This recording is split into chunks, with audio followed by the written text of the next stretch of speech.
성도 여러분 안녕하십니까? 우리 시작하기 전에 하나님 말씀 데살로니가전서 5장에 있는 말씀을 한 구절 보고 시작하겠습니다. 데살로니가전서 5장 16절로 24절에 있는 말씀입니다.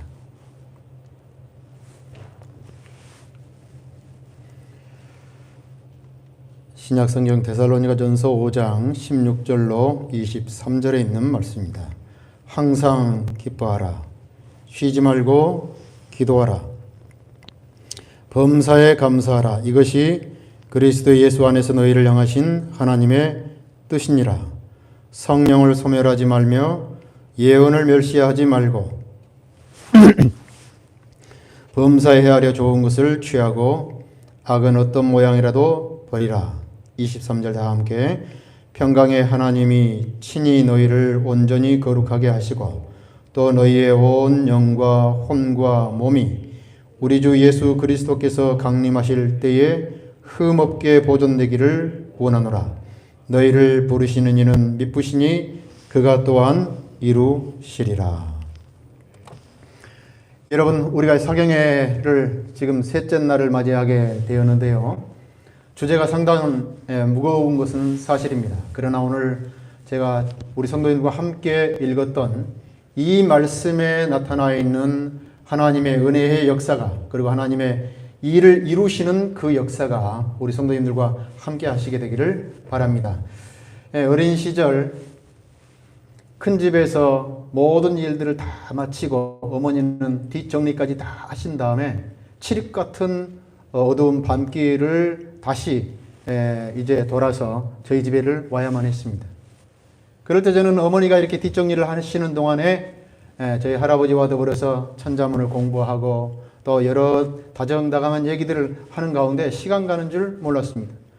그런데 여러분들, 큰 집에서 저희 집에 오기까지는 거의 1km가 넘는데 거기는 여러 가지 부엉새도 울고 칠흑 같은 어둠이기 때문에 밤길이 굉장히 무서워서 혼자 가기에는 쉽지가 않는 것입니다.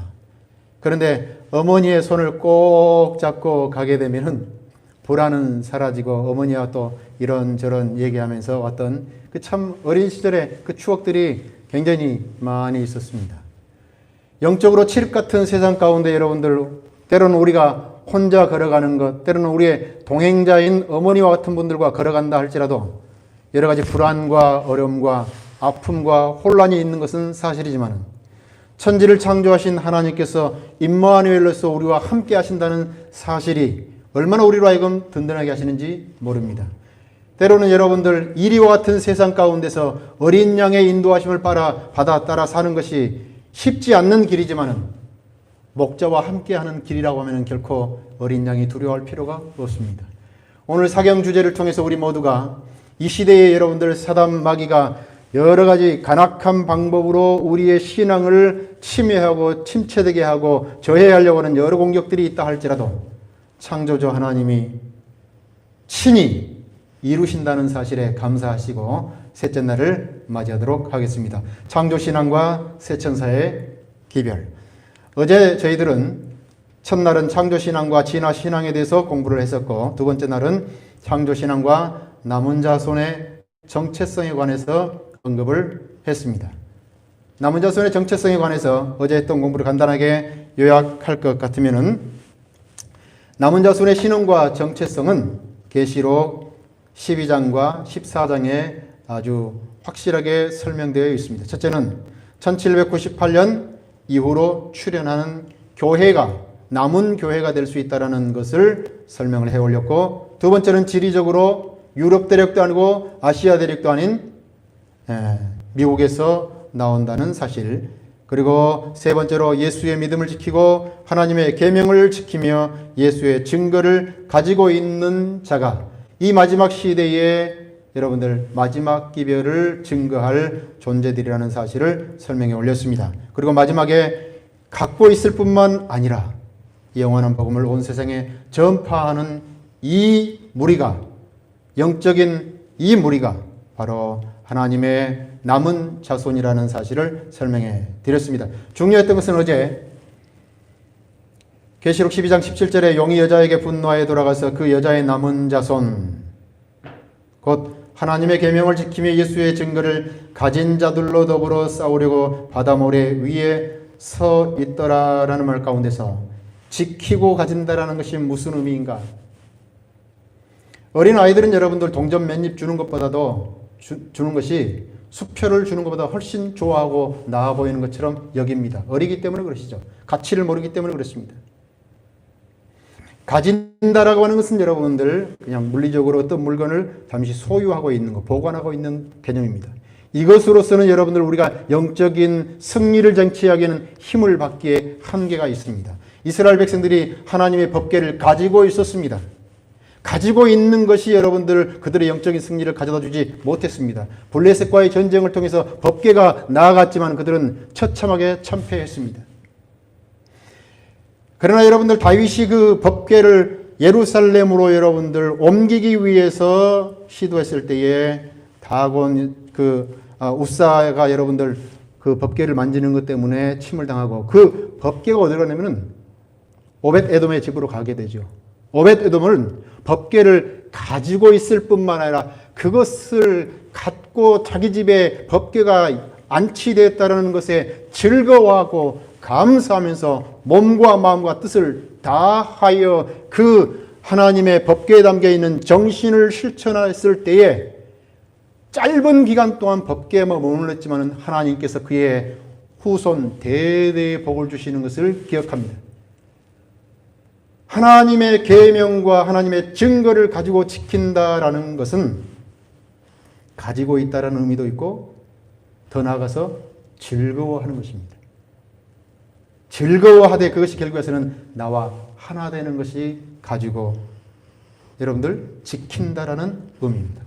오늘 저와 여러분들이 마지막 시대를 살아가는 데 있어서 남은 백성에게 주어진 여러 기별들과 예언의 신이라든지 특별한 많은 남은 백성들의 현대 진리가 있는데 이것을 가지고 있는 것뿐만 아니라 즐기게 되시기를 바랍니다.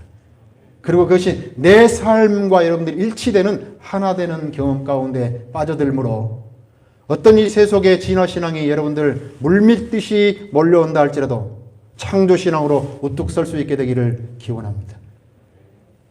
그래서 실물교훈 312쪽에서는 우리가 우리 자신을 그리스도께 바칠 때에 우리의 마음은 그리스도의 마음과 연합되고 우리의 뜻은 그분의 뜻에 합병되고 우리의 정신은 그분의 정신과 하나 되고 우리 생각은 그분에게 사로잡히게 되어 마침내 우리는 그분의 생애를 살게 된다고 말했습니다.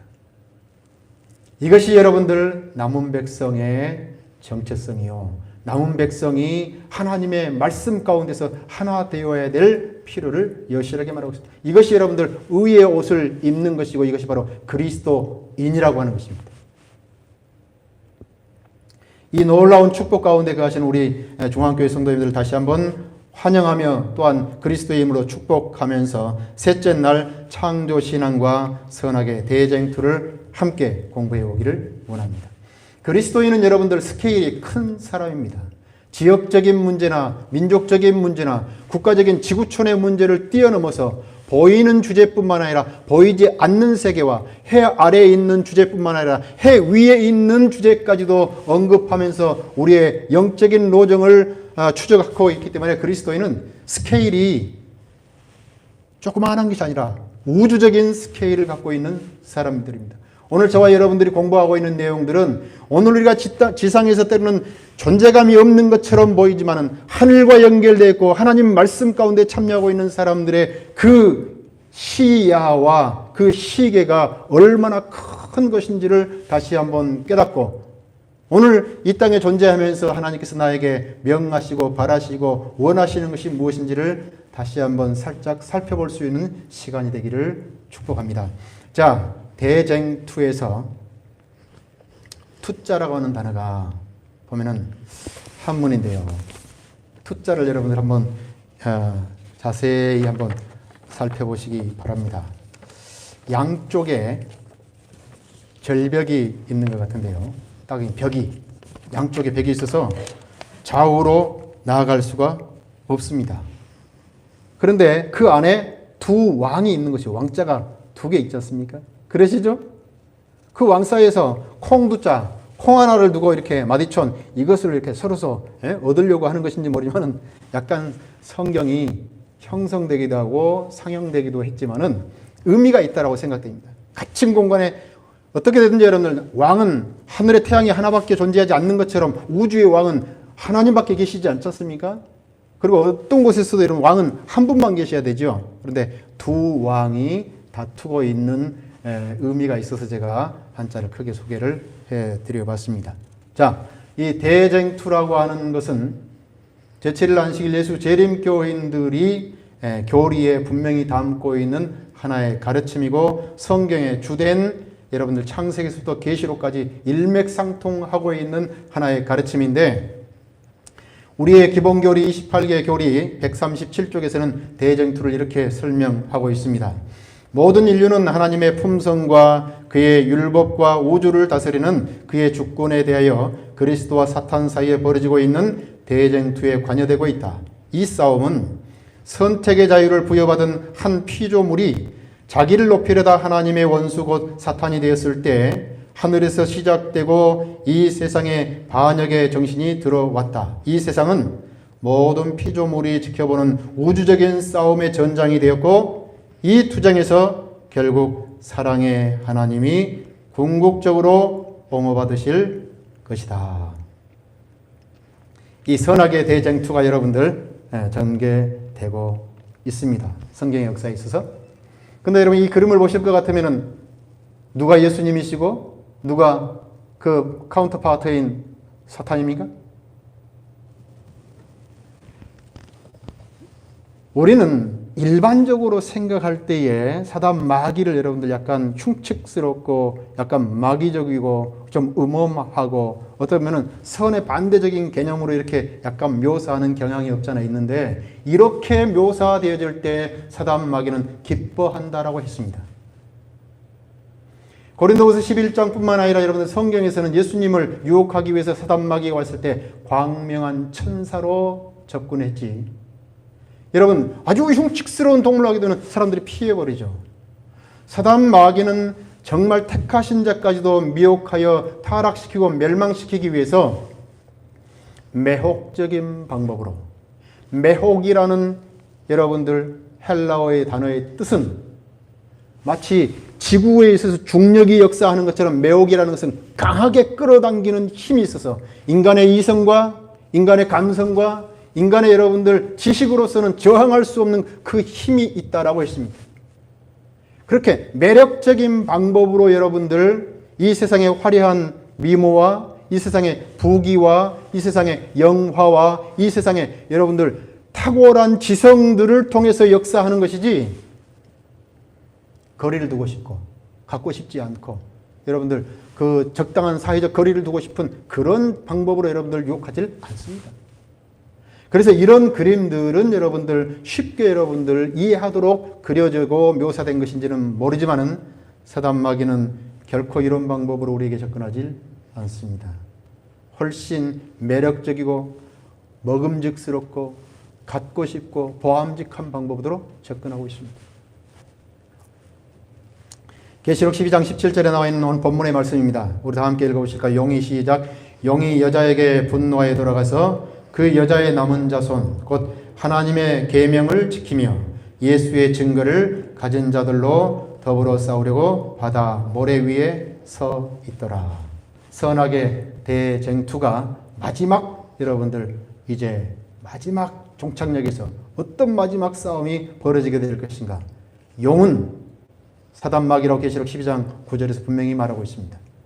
그 용과 싸우게 될 존재는 여자의 남은 자손입니다. 여자는 교회를 말하죠. 교회가 여러 교회가 종교개혁 이후로 출현하게 되었지만은 어쨌든 제가 말씀했던 것처럼 남은 자손의 신호는 6가지 가운데서 하나님의 계명을 지키며 예수의 증거를 가진 자들이라고 말하고 있고 이들과 싸우게 되는 것입니다. 여러분 이들과 싸우게 될 때에 아이고 나는 연약해서 어떻게 내가 그곳에 설 수 있을 것인가 각종 시련과 환난과 핍박이 오게 될 때 어떻게 될 것인가 염려하지 마시기 바랍니다. 하나님께서 이 시련의 시간에 어린 아이들과 노약자들은 미리 잠재우신다고 했습니다. 담대하게 사자처럼 비범하게 선악의 대쟁투에 설 수 없는 미리 여름 꼬리를 내리는 사람들은 잠재우시거나 그 전쟁에 참여치 못하도록 하실 것입니다. 선악의 대쟁투에 참여할 수 있는 것도 은혜요 축복입니다. 선악을 개념을 정리할 때 선이 무엇인가? 선은 하나님께만 속한 속성으로 의의 본성을 지니신 하나님의 품성과 형성, 영광이다. 하나님이 곧 선이십니다. 그리고 악은 하늘아버지께 속하지 않는 생각, 사상, 행위를 포함하는 것이 악입니다. 그러면 여러분들이 선이 어디에 나타나 있는가?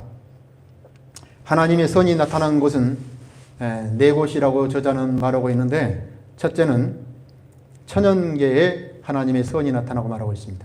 예쁜 장미에 가시도 있지 않습니까? 예쁜 장미꽃도 있고 가시도 있지만 그래도 여전히 노아 홍수로 말미암아서 하나님의 손길과 하나님의 솜씨에 여러분들 변화가 있었지만 그래도 창조주 하나님의 역사는 여전히 대자연에 나타나 있기 때문에 대자연을 통해서 우리는 하나님의 영광과 사랑과 하나님의 위대하심을 경험하고 또한 체험하게 되면서 우리가 창조된 그 창조된 섭리에 가장 가까이 여러분들 접근할 수 있는 것이 대자연인 것입니다. 두 번째로는 회복된 인간의 삶이라고 하는데, 거듭난 영혼들을 통해서 여러분들 그리스도의 형상이 회복된 사람들을 통해서 하나님의 선을 맛볼 수 있습니다. 그러나 천연계도 회복된 인간의 삶에도 하나님의 온전한 선을 찾기에 쉽지 않고 유혹에 빠지고, 여러분 그것이 온전한 절대적인 계시가 될 수 없음을 우리는 어느 정도 경험하고 있습니다. 그래서 이런 것들은 일반 계시입니다. 어느 날 여러분들 여러 이렇게 어르신들을 모셔두고 어떤 목사님이 그런 질문을 던졌다고 그래요. 만약에 다시 태어난다라고 하면은 현재 살고 있는 배우자와 함께 사실 분 손 한번 들어보세요 라고 말했더니 거기에 모여들었던 많은 사람들이 한 분도 손을 들지 않더라는 것입니다. 여러분들은 그러지 마시기 바랍니다. 그러나 여러분도 비슷합니다.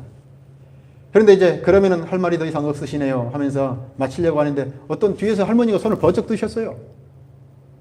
아이고 할머니, 지금 할아버지가 너무너무 잘해 주시는가 봅니다. 할아버지와 함께 사실 의향이 있으신가요? 그랬더니 함께 살 의향이 있다고 고개를 끄덕이십니다.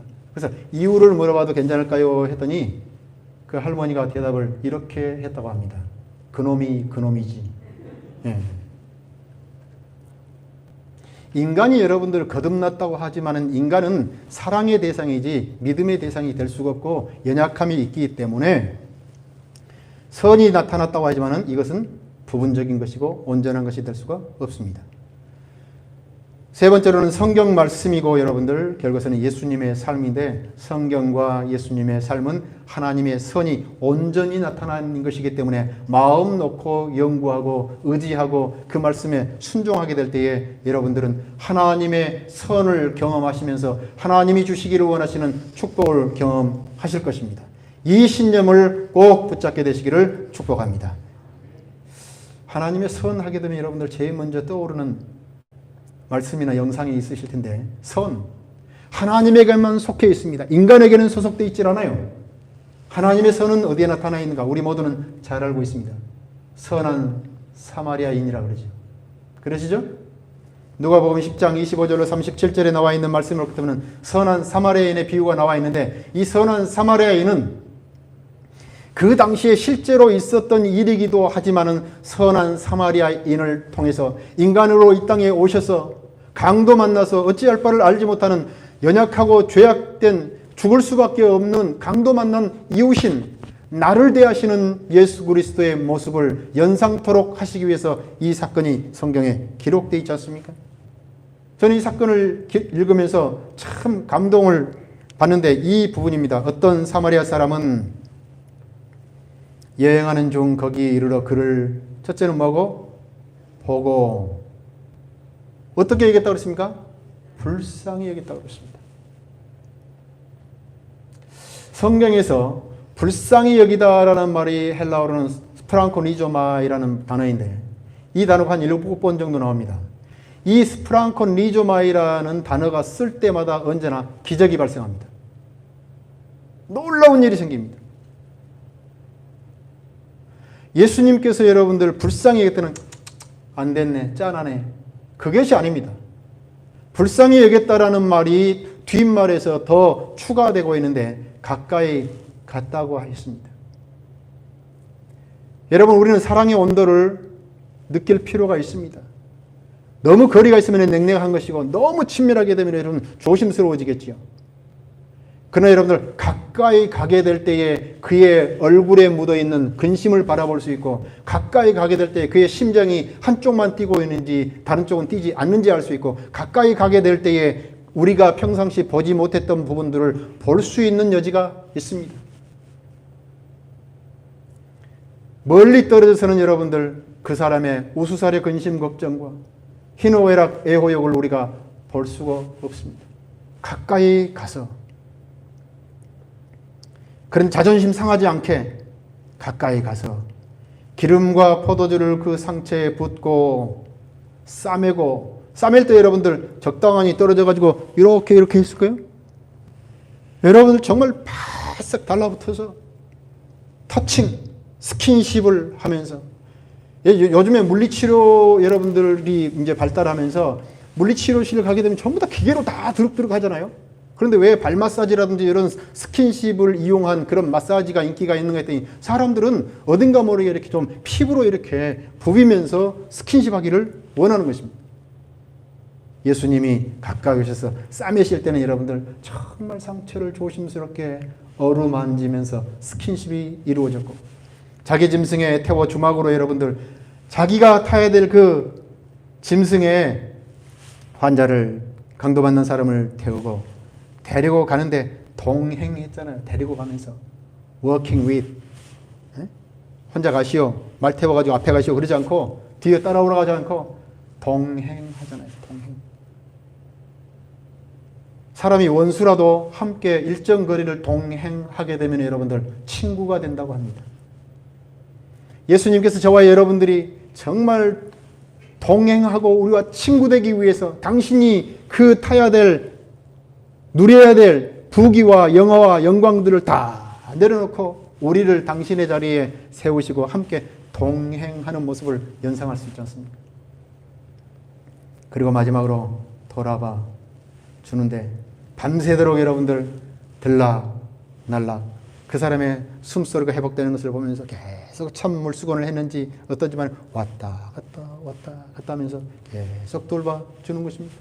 그리고 마지막으로 당신이 일이 급하기 때문에 가면서 돌아올 때에 갚으리라. 확실한 재림의 약속과 다시 돌아올 것을 약속하시면서 보상해 주겠다는 것입니다. 지구촌까지 여러분들 걸어 다녔던 그 한비야라는 사람이 그런 얘기를 했어요. 자기가 예수님이 이 땅에 오실 때에 꼭 그분에게서 한마디 듣고 싶은 말이 있다. 그 말이 무슨 말이냐? 딱 한마디 돼요. 그 열심히 살고 정말 모든 사람들의 공감과 귀감이 되면서 그 열정적으로 살고 있는 그 여인이 예수님에게 듣고 싶은 딱 한마디. 잘했다. 그 한마디 듣고 싶대요. 잘했다. 재림을 고대하고 재림의 주와 더불어서 영원히 함께 살 우리 중앙교회 성도 여러분, 우리 모두 또한 선한 사마리아인의 그 아름다운 발자취를 따르게 되기를 주의 이름으로 축원합니다. 선이라는 말에는 두 쌍둥이가 있는데, 의와 공의가 주의 보좌의 기초라 인자함과 진실함이 주 앞에 있나이다 했는데, 의라는 말은, 공의라는 말은 하나님에게 속해 있는 속성입니다. 우리 인간에게는 공의가 없습니다. 공의와 의는 하나님께 속한 것이고, 여기서 인자함과 진실함, 인자함이라는 것은 하나님의 가장 대표적인 속성인 사랑, 헤세드를 말합니다. 사랑이라는 말로 표현되는 것이 좋겠죠. 어떤 때는 자비라는 말로 표현됐습니다.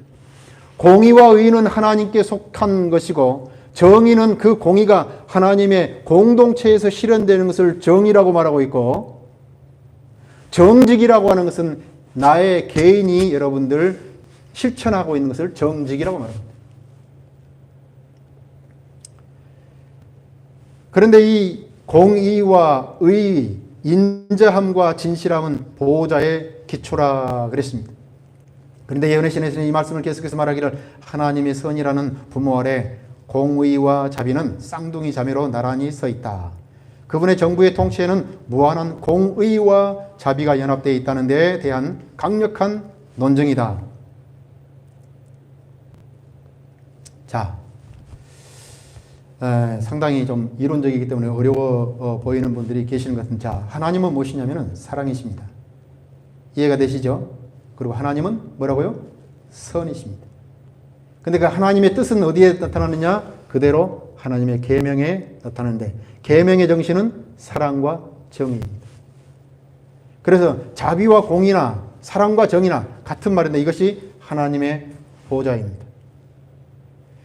그러면은 오늘 계명을 준수하며 계명을 가지고 있고 계명을 즐거워하면서 그것이 내 삶과 하나가 되는 삶을 살고 있는 제7일 안식일 예수 재림 교인들이 하나님의 십계명을 지켜야 됩니다. 안식일은 변함이 없습니다. 이렇게 세상에 외치면은 저 좀 이상하다 이렇게 생각하실 거예요. 하나님은 사랑이시고 하나님은 선이신데 그 선의 쌍둥이가 여러분들 사랑과 정의, 공의와 자비라고 했는데 이것이 우리의 삶에 있어서는 어떻게 드러나야 되느냐면 간단합니다. 하나님의 공의는 무슨 말이냐? 하나님의 공의는 내 주변에, 아니 사랑은, 하나님의 사랑은 내 주변에 배고픈 자 없게 하라는 것이 하나님의 사랑입니다. 사랑이라는 말은 다른 말로 무슨 말이냐면 내 주변에 뭐 없는 사람? 배고픈 사람 없게 하라는 것입니다. 이게 사랑입니다. 이거 요즘도 배고픈 사람이 있는가? 많이 있습니다. 때로는 물질로 채워지지 않는 허기가 있는 사람들이 많이 있습니다. 부모의 사랑에 배고프고 인정에 배고프고 사랑에 배고프고 칭찬에 배고프고 주변에 배고픈 사람들이 많이 있습니다. 일체적으로는 육체적으로, 정서적으로, 영적으로 배고픈 사람들이 많이 있습니다. 그래서 멀리 가서 여러분들 찾으려고 하지 마시고 우리 공동체에 들어와 있는 사람들 가운데 배고픈 사람이 누구인가? 외로운 사람들, 고아와 가우부터 시작하여 상대적인 빈곤과 박탈감 가운데 있는 사람들, 배고픈 사람이 없게 하라는 것입니다. 이것이 여러분들 사랑입니다. 사랑이라는 것이 추상적입니다. 그러나 실제적으로는 우리에게 와닿는 사랑이라는 언어는 주변에 배고픈 사람이 없게 하는 것입니다. 고아들을 돌보고 있는 병원에 목사님이 설교했습니다. 하나님은 사랑이십니다. 이 사랑이 여러분들 가슴 가운데, 마음 가운데 들어오게 될 때 여러분들은 풍요롭고 행복하고 배부른 삶을 살 수 있습니다. 엄마가 없고 아빠가 없는 고아가 그 설교를 가만히 듣고 있다가 간호사 누나에게 찾아갔습니다. 누나, 사랑이 뭐예요? 엄마 아빠에게서 사랑이라는 것을 여러분들 경험해 보지 못했기 때문에 사랑이라는 단어가 막연히 추상적이고 막연한 구름에 여러분들 떠도는 구름처럼 들려오는 것입니다. 그랬을 때 간호사가 그 질문하는 소년에게 조용히 다가가서 꼭 껴안아 주는 것입니다. 이게 사랑이야. 이게 사랑이야. 오늘 저와 여러분들이 가르치고 외치고 주장하고 설파하고 나누는 것들이 교과서에 담겨져 있는 글자로 소개되어진다면 그것은 어떻게 보면 죽어있는 복음입니다. 그러나 하나님의 자비가 배고픈 자에게 배부름으로 다가간다면 그것은 아름답게 말씀이 살아 움직이는 것입니다. 두 번째로 공의란 무엇인가? 내 주변에 억울한 자 없게 하라는 것입니다. 이것이 공의입니다. 여러분 공감이 되시나요? 아멘 좀 해보시기 바랍니다. 마스크 써가지고 가만히 계시니까 이게 지금 저만 얘기하는 것인지 공감을 하시는지. 자, 여러분 이렇게 하나님의 사랑과 선이 실천되어질 때에 창조신앙은 빛을 발하게 되고 주변의 지고한 선과 행복은 여러분들 물결치게 되면서 우리의 공동체는 여러분 작은 천국이 되는 것이고 이곳에서 여러분들 영원한 영생은 시작되는 것입니다. 아멘이신가요? 아멘. 그런데 진화신앙을 주장하고 있는 사단 마귀는 선악의 대쟁투에 있어서 그가 하늘에서 누리고 있던 그 지고한 행복을 자기 발로 스스로 차놓고서 아담 하와가 이 땅에서 너무너무나도 지고한 행복과 사랑을 누리고 있는 창조주 하나님의 애틋한 특별한 독특한 사랑을 받고 있는 것을 시기 질투하면서 그 행복과 사랑을 지워버리고 제거해버리고 변질시키려고 노력했던 것이 대쟁투의 여러분들 시작이고 오늘도 여전히 여러분들 진행되고 있는 ING입니다. 여러분, 사단 마귀는 이런 모습으로 우리 곁에 오지 않습니다. 정말 화려하고 매혹적이고 매력적이고 갖고 싶고 어떻게 하면 나는 저고지에 도달할까 하는 그런 흠모할 만한 모습으로 접근합니다. 사단 마귀를 여러분들 하나님께서는 창조하지 않았죠. 죄라고 하는 것은 창조되어진 것이 아니라 변질된 것이었습니다. 하나님께서는 선이시기 때문에 그분에게서는 악이 나올 수가 없습니다. 하나님은 의이시기 때문에 그곳에 불의가 있을 수가 없습니다. 그분은 회전하는 그림자도 없으시고 변하는 모습이 결코 없으신 분이십니다. 그러나 여러분들 이 대쟁투가 하늘에서 시작되었던 것은 사단 마귀의 마음 가운데 있는 교만한 마음 때문이었다고 성경은 묘사하고 있습니다. 마음이 교만하여 그래서 하늘에서 망가졌습니다. 부서졌습니다. 깨졌습니다.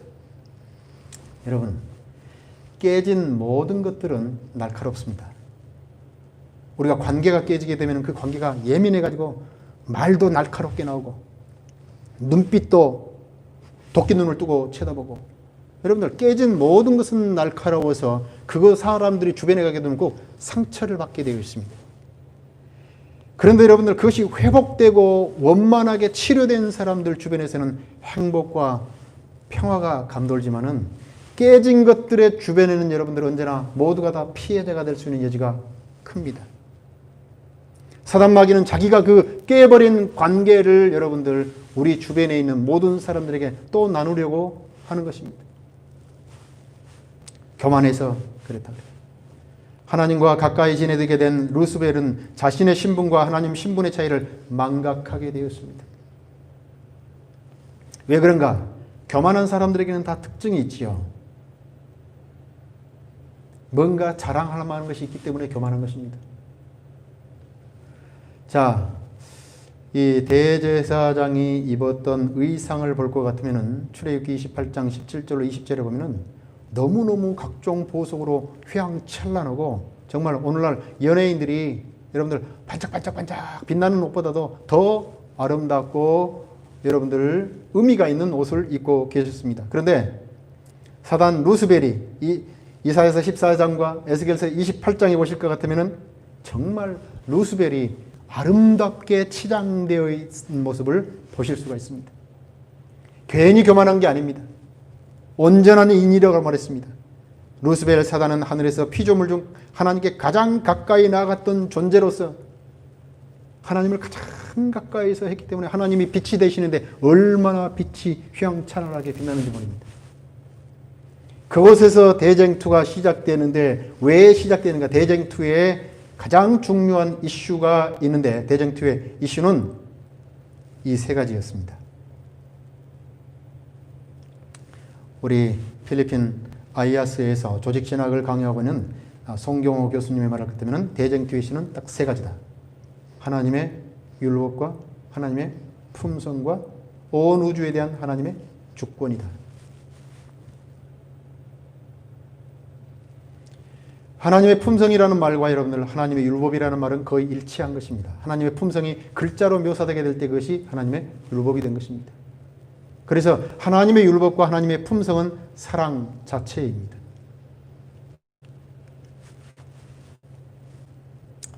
자, 이 하나님의 율법과 하나님의 품성과 온 우주에 대한 하나님의 주권을 어떻게 여러분들 교묘하게 사단 마귀가 시기 질투하면서 이 율법은 인간의 행복과 인간의 삶을 유지, 발전, 보호하기 위한 것인데 어떻게 공격하는가?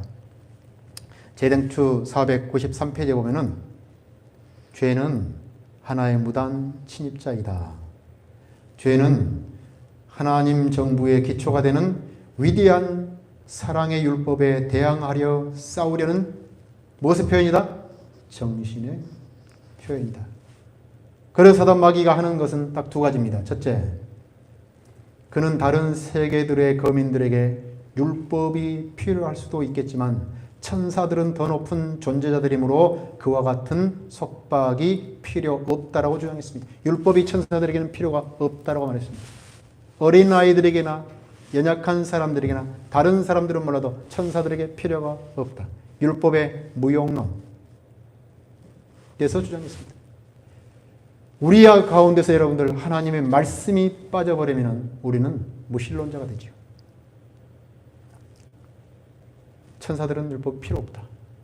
그리고 이 생각은 다른 사람들에게도 적용돼서 율법은 필요 없다고 말하는 것입니다. 두 번째로 율법이 변경될 수 있었더라면 사람은 그리스도의 희생 없이도 구원받을 수 있었을 것이다. 율법은 변경될 수 없는데 율법이 변경되었다고 말하는 것입니다.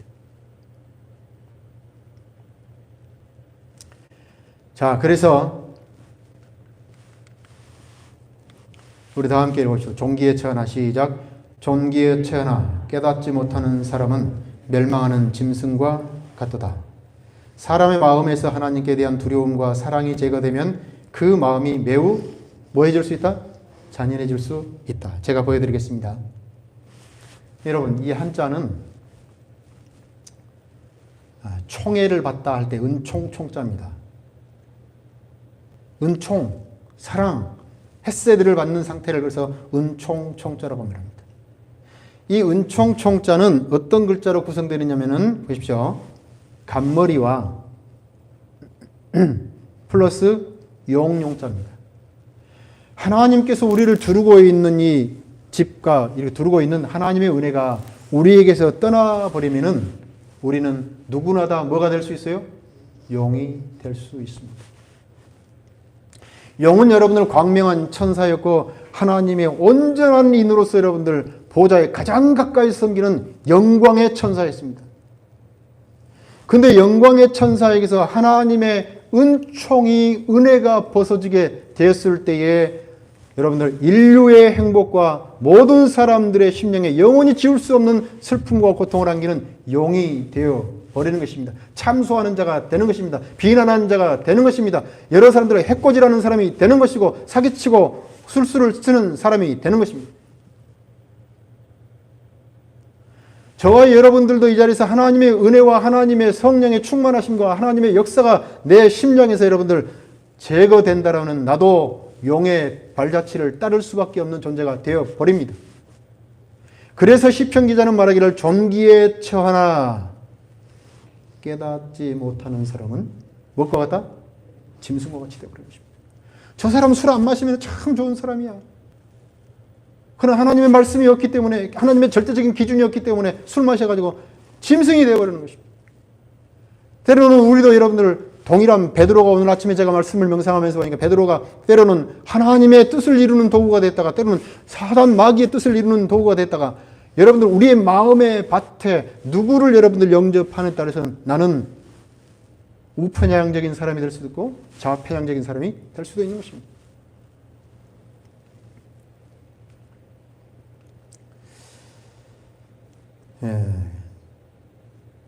그래서 선지자 왕에서는 우리에게 이렇게 권고합니다. 무궁한 세대를 통해 온 우주의 복지를 위하여 사단이 그의 원칙들을 더욱 충분히 발전시켜서 하나님의 정보에 대한 그의 비난을 모든 피조물이 바른 시각에서 볼 수 있도록 그리고 하나님의 공의와 자비와 그리고 그분의 율법의 불변성에 대하여 영원히 조금도 의심의 여지가 남지 않도록 해야만 한다. 하나님의 율법의 불변성에 대해서는 어떠한 의심의 여지를 남겨서는 안 된다는 것입니다. 아멘이신가요? 네. 사탄 마귀가 여러분들 왜 하나님의 율법을 이렇게 공격하는가? 이유는 간단합니다. 이로보건대 율법은 거룩하고 계명도 거룩하고 의로우며 선하도다. 하나님의 율법은 바로 그 본질상으로 불변이다. 그것은 율법의 창시자이신 하나님의 뜻과 품성을 나타낸다.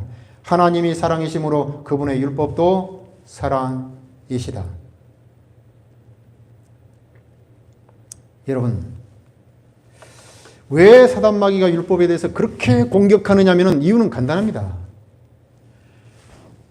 하나님의 품성과 하나님의 뜻의 사본인 율법이 인간에게서 제거되면은 우리도 그처럼 용이 될 뿐만 아니라 무법천지를 구가할 수 있는 주역이 될 수 있습니다. 그러므로 행복도 소망도 모든 것을 다 포기하는 존재가 되는 것이죠. 그래서 율법을 집요하게 공격해서 하나님 품성에 흠집을 내는 것이고, 하나님께서 우리를 잘못 창조했기 때문에 이렇다라고 하면서 온 우주 앞에 여러분들 하나님은 사랑이 아니다라는 것을 입증하려고 하는 것이 율법을 집요하게 공격하고 있는 목표입니다. 여러분, 하나님은 사랑이시고 선이신데 하나님의 뜻이 계명에 나타나 있고 이것이 사랑과 정의이고 자비와 공의인데 하나님 보좌의 기초인데, 율법을 공격함으로써 여러분들 주변에 배고픈 자가 득실거리고 억울한 자가 만연한다라면 이 땅은 생지옥이 될 것입니다. 이것을 노리는 것입니다.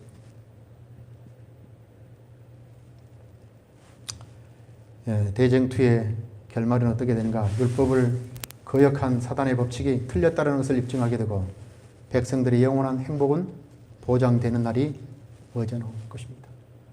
그러나 이런 사단 마귀의 간악한 계계를 느끼지 못하고 가고 있는 사람들에게 하나님께서 사단 마귀를 어떻게 취급하셨는지 함께 보십시다. 자비하심이 많은 하나님께서는 루스벨에 대하여 오래 참으셨다. 그를 그 높은 지위에서 쫓아내지 아니하셨다. 하나님께서는 그를 오랫동안 하늘에 머물러 있게 하셨다. 회개하고 순종하기만 하면 용서받을 수 있다는 그 되풀이해서 말해 주셨다. 하나님께서는 그에게 잘못을 깨닫게 하시고자 오직 무한한 지혜와 사랑으로만 할 수 있는 온갖 노력을 다 하셨다. 여러분, 우리가 믿고 있는 창조주 하나님은 이런 분이십니다.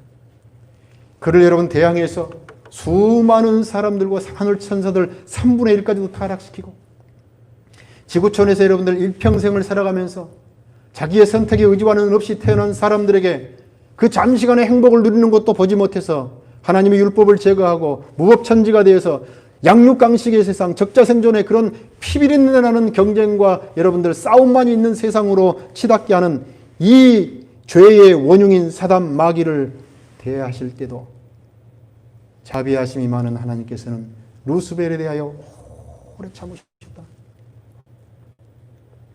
마지막 부분에 하나님께서는 그에게 잘못을 깨닫게 하시고자 오직 무한한 지혜와 사랑으로만 할 수 있는 온갖 노력을 다 하셨다.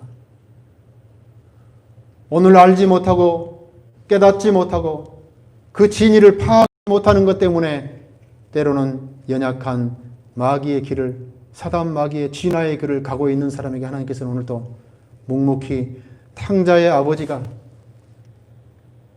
기다리는 것처럼 기린목 쭉 내밀고 기다리는 것입니다. 탕자는 여러분들 아버지가 살아있을 때 유산을 달라고 얘기했던 놈입니다. 아버지가 살아계시는데 유산을 달라는 얘기는 아버지 빨리 돌아가십시오. 저는 아버지의 재산이 필요한 것이지 아버지의 사랑이 필요하지 않습니다. 이것이 배은망덕한 것이고 여러분들 이게 불효자식이지 누굽니까? 그런 자식까지도 여러분들 매 순간 동구 밖에서 기린목 내밀면서 기다리는 것이 아버지이신데 그 하나님 아버지께서 오늘 저와 여러분을 포함한 사단 마귀까지도 오래 여러분들 참으심으로 회개하고 돌아오기를 원하시는 그 사랑의 품에 안길 때 여러분들 진정한 행복은 시작될 것입니다. 이것이 우리의 믿음이고 이것이 우리가 믿고 있는 하나님이시고 이 하나님을 세상에 증거하는 것이 우리의 축복이자 특권입니다. 머지않아 여러분들 이 대쟁투는 끝납니다. 그런데 이렇게 얘기합니다. 대쟁투는 끝났다. 죄와 죄인들은 없어졌다. 온 우주는 깨끗해졌다. 오직 조화와 기쁨의 명령만이 온 우주의 만물을 통해 고동한다. 생명과 빛과 환희가 만물을 창조하신 분에게서 끝없이 넓은 우주로 퍼져나간다. 가장 작은 원자로부터 가장 큰 세계에 이르기까지 만물은 생물계와 무생물계를 막론하고 조금도 흠이 없는 아름다움과 안전한 기쁨으로 하나님은 사랑이라고 선포한다. 선이 악을 이긴 것입니다. 대쟁투에서 하나님이 마귀를 이기신 것입니다.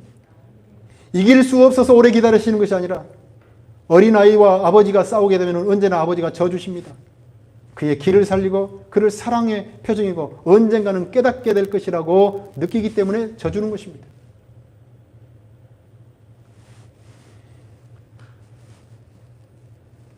아이가 초등학교 때 참 달리기를 잘했습니다. 매 순간 달리기라면 1등을 하는 것입니다. 그래서 틈만 나면 이 아이가 나한테 달리기를 시합을 하자 그래요. 근데 저도 중학교 2학년 때까지는 육상 선수였기 때문에 달리기를 꽤나 하는 사람입니다.